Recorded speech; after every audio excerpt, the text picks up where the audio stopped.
Chapter 3. Temptation.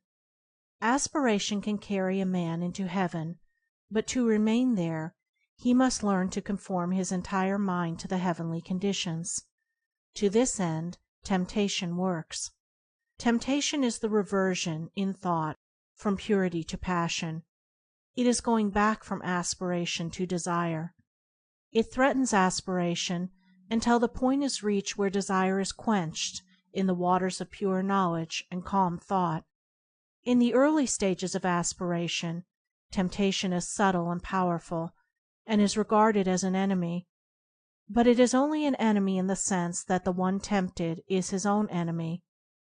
In the sense that it is the revealer of weakness and impurity, it is a friend, a necessary factor in spiritual training. It is, indeed, an accompaniment of the effort to overcome evil and apprehend good.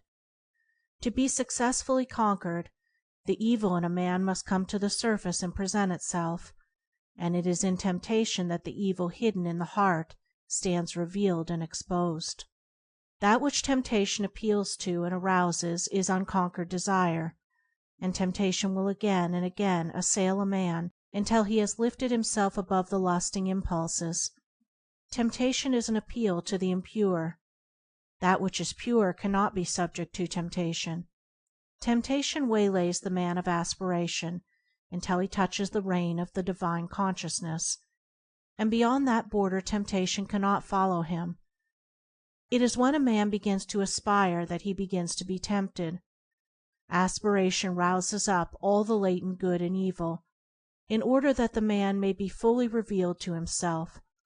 For a man cannot overcome himself unless he fully knows himself. It can scarcely be said of the merely animal man that he is tempted, for the very presence of temptation means that there is a striving for a purer state. Animal desire and gratification is the normal condition of the man who has not yet risen into aspiration. He wishes for nothing more, nothing better, than his sensual enjoyments, and this, for the present, satisfied. Such a man cannot be tempted to fall, for he has not yet risen. The presence of aspiration signifies that a man has taken one step, at least, upward, and is therefore capable of being drawn back. This backward attraction is called temptation. The allurements of temptation subsist in the impure thoughts and downward desires of the heart. The object of temptation is powerless to attract when the heart no longer lusts for it. The stronghold of temptation is within a man, not without, and until a man realizes this, the period of temptation will be prolonged. While a man continues to run away from outward objects until the delusion that temptation subsists entirely in them, and does not attack and purge away his impure imaginings, his temptations will increase, and his falls will be many and grievous. When a man clearly perceives that the evil is within and not without, then his progress will be rapid, his temptations will decrease, and the final overcoming of all temptation will be well within the range of his spiritual vision. Temptation is torment. It is not an abiding condition, but is a passage from the lower condition to the higher. The fullness and perfection of life is bliss, not torment. Temptation accompanies weakness and defeat, but a man is destined for strength and victory. The presence of torment is the signal to rise and conquer. The man of persistence and ever-renewed aspiration does not allow himself to think that temptation cannot be overcome. He is determined to be the master of himself. Resignation to evil is an acknowledgment of defeat. It signifies that the battle against self is abandoned, that good is denied, that evil is made supreme.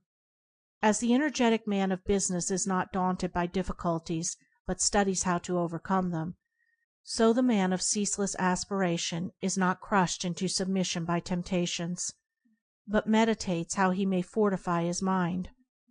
For the tempter is like a coward. He only creeps in at weak and unguarded points. The tempted one should study thoughtfully the nature and meaning of temptation, for until it is known it cannot be overcome. A wise general, before attacking the opposing force, studies the tactics of his enemy. Likewise, he who is to overcome temptation must understand how it arises in his own darkness and error, and must study, by introspection and meditation, how to disperse the darkness and supplant the error by truth. The stronger a man's passions, the fiercer will be his temptations; the deeper his selfishness, the more subtle his temptations; the more pronounced his vanity, the more flattering and deceptive his temptations. A man must know himself if he is to know the truth. He must not shrink away from any revelation which will expose his error. On the contrary, he must welcome such revelations, as it aids to that self-knowledge which is the handmaid of self-conquest. The man who cannot endure to have his errors and shortcomings brought to the surface and made known, but tries to hide them, is unfit to walk the highway of truth. He is not properly equipped to battle with and overcome temptation. He who cannot fearlessly face his lower nature cannot climb the rugged heights of renunciation. Let the tempted one know this, that he himself is both tempter and tempted, that all his enemies are within, that the flatterers which seduce, the taunts which stab, and the flames which burn, all spring from that inner region of ignorance and error in which he has hitherto lived. Knowing this, let him be assured of complete victory over evil. When he is sorely tempted, let him not mourn therefore, but let him rejoice in that his strength is tried and his weaknesses exposed. For he who truly knows and humbly acknowledges his weaknesses will not be slow in setting about the acquisition of strength. Foolish men blame others for their lapses and sins, but let the truth-lover blame only himself. Let him acknowledge his complete responsibility for his own conduct, and not say when he falls, "This thing," or "such and such a circumstance," or "that man was to blame." For the most which others can do is to afford an opportunity for our own good or evil to manifest itself. They cannot make us good or evil.